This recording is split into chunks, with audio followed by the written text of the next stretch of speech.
Phil Wegman, Real Clear Politics White House correspondent. Mariana Sotomayor, Washington Post congressional reporter covering the House. Welcome to both of you.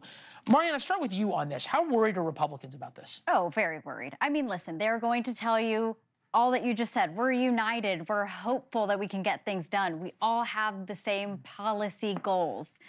But the devil is absolutely in the details, and they know that, because what has it been the last several months? We have seen just how that thin majority, it took a whole week to get Speaker Kevin McCarthy, took 10 months until we saw Republicans for the first time get rid of a speaker, only for 6 months later try again to get rid of Speaker Mike Johnson, not to mention the policy fights that it took for Republicans to actually try and compromise amongst themselves. And because they couldn't, that's why Republican speakers, as much as they did not want to work with Democrats, had to do that to fund the government, to get a number of other priorities done.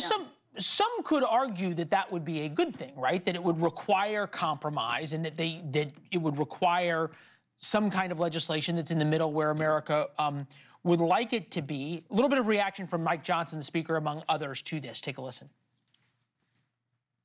But every single vote will count, because if someone gets ill or has a car accident or a late flight on their plane, that it affects the votes on the floor. We should have a major majority, a super majority, but we don't. And we don't have that, I think, is based on the performance of this Congress. This Congress has had a lot of failures. You can see his resolve already and how quickly he's making really good, smart picks. I know he's already pulled a few really talented people out of the House. So that's Steve Scalise talking about Donald Trump's resolve. The answer from Team Trump would be, look, Donald Trump has such a mandate and controls the Republican caucus with an iron fist. Therefore, this isn't a problem. They can get anything rammed through, Phil. Does that seem to be playing out the way Trump wants it to? Maybe. I mean, look, the cost of getting the very best people into Donald Trump's cabinet is being paid right now by Speaker Mike Johnson. He's watching his majority dwindle. And what does that mean? It means that during these first 100 days, if potentially we do have a majority among Republicans of 1 or 2 votes, that the flanks are going to be empowered. With a smaller majority, that means that the Freedom Caucus has more cards to play, and so do some of the centrists. Well, everybody has a veto, right? Exactly, everybody, not just those two. And so Johnson's good at herding cats, but we'll see if he's able to thread this very precise needle. There you have to herd every cat, right? You can't have any strays. And President Trump as well, right? Because Johnson is going to have to. He has a pretty good relationship with Trump, but Trump, where is he going to fall on certain policy debates? A lot of those hardliners have been staunch Trump allies from the beginning. Their argument for holding the line has been, well, this is what MAGA wants. But how is Johnson going to protect his already delicate majority when he has to protect the majority makers, those moderate Republicans? Does it really matter in the first 100 days?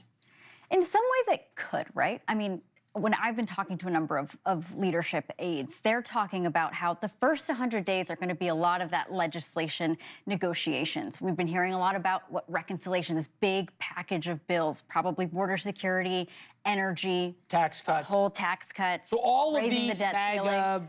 All of these sort of MAGA agenda items are in peril.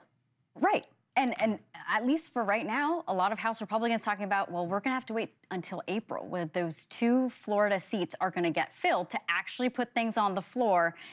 But even then, you're only going to have a 3-vote majority. You have to make sure all Republicans basically are on the same page on policy. Phil, are we seeing, as Trump is building out his cabinet, this sort of fairly unique combination of people? A Soros hedge fund manager, a former Democratic congresswoman, RFK Jr., all the way to Marco Rubio. Does this signal that Donald Trump may be willing to make deals across the aisle with Democrats? He certainly came into office last time around willing to make deals. Remember the sit-down he had with Nancy Pelosi and Chuck Schumer. That bipartisan era of good feeling didn't last very long. I think what you see instead is that Donald Trump is at the head of a realignment that he has created. He was brought into office by a lot of low-propensity voters that he turned out, not traditional Republicans. And so this time around, when he's not as much of a political novice, he's just going with his people. The question that I have, though, moving forward, is, does that coalition stay together? Could you have an RFK Jr., someone who is against all things big, like Wall Street, ag, you name it? Can they make common cause with someone like Howard Lutnick, who's a creature of Wall Street, right? Does this last much longer after Donald Trump? Thanks for watching. Go to joinnn.com to find NewsNation on your television provider. And don't forget to click the red subscribe button below to get more of NewsNation's fact-driven, unbiased coverage.